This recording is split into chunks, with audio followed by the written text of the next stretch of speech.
What's up everybody, my name is Kanasim and this is Upcoming Filmmaker. Welcome back to yet another video, and today we are going to talk about the importance of story and why story is king. For this we are going to take a look at the B-roll sequence I published last week and another B-roll sequence which is basically the same footage but I arranged it in another order so that we have two different B-roll sequences to take a look at, so that we can see the difference between a B-roll sequence where a story is told and a random arranged B-roll sequence. So first of all I would say that we take a look at the different B-roll sequences, and for this I would just say B-roll it.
So, general information for this B-roll sequence. I went up with a good friend of mine who's called Eric. He's also a videographer and photographer, and we made a small photography session and I filmed some B-roll to capture this moment. Make sure to follow him, his Instagram will be named in the description. So with the first one there's a clear story told. So when we went there we made a few drone shots and also some shots with the cameras. There were like different phases and I wanted to convey this in the B-roll sequence. So what I did is that I told the story. I built up the B-roll sequence like we build up the day. So we started with some random drone shots, then we took the camera and made some awesome pictures which you can find on my and his Instagram, links are in the description. And after this the sun set and we wanted to make some epic drone shots, so we grabbed the drones again and started them and made some epic drone footage, and that's why the B-roll sequence is built up like it is built up. So there's a clear story talk. We first take the drone and make some epic shots, then we take the camera and make some awesome forest photography session. And after this you see Eric taking his camera and hanging it on the tree, so this was rather symbolically.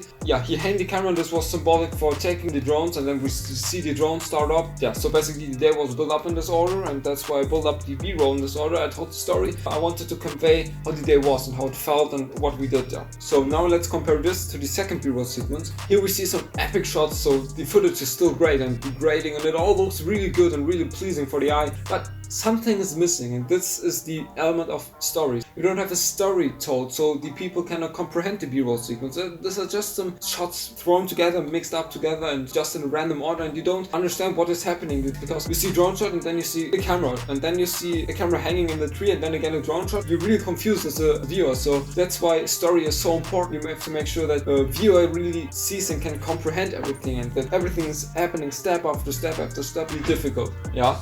Guten Tag. Guten Tag. Ich werde Gangster hier, Alter. Was geht ab? Neues Video? Ich bin halt am Drehen. Make sure that you choose the opening and the closing shots really carefully because they already convey some importance in story. Another important point is that story can enhance the whole video, but gear cannot. When, for example, story is great, then although it is filmed on a mobile phone, it can still be great. But if your story is crap and you film it on a red, this won't make your short film better. If story is crap, then the whole short film is crap. Story is more important than gear. Don't focus too much on gear, rather focus on telling the story and rather focus on storytelling. How to best do this? If you, for example, film the B-roll sequence, make sure that you think about what you see and what you're doing and how to best convey what you're doing so that the viewer can comprehend what is happening and that the viewer can have a good overview how the day was and what you did there. And the B-roll sequence really tells the story of what you're doing. You can even tell a story without any protagonist and without any people being seen. So yeah, there are always some ways. So make sure that you think about what you're doing and what you're filming, and then also thinking about how to best comprehend the story while editing. Think about it. Maybe close your laptop or close your computer, close your editing program. Take a look at it one day after or 1 hour after. So relax your brain and relax your creativity so that you can look at the video with a fresh brain. Maybe drink something, go outside for half an hour, take a walk, and don't think about the video. And then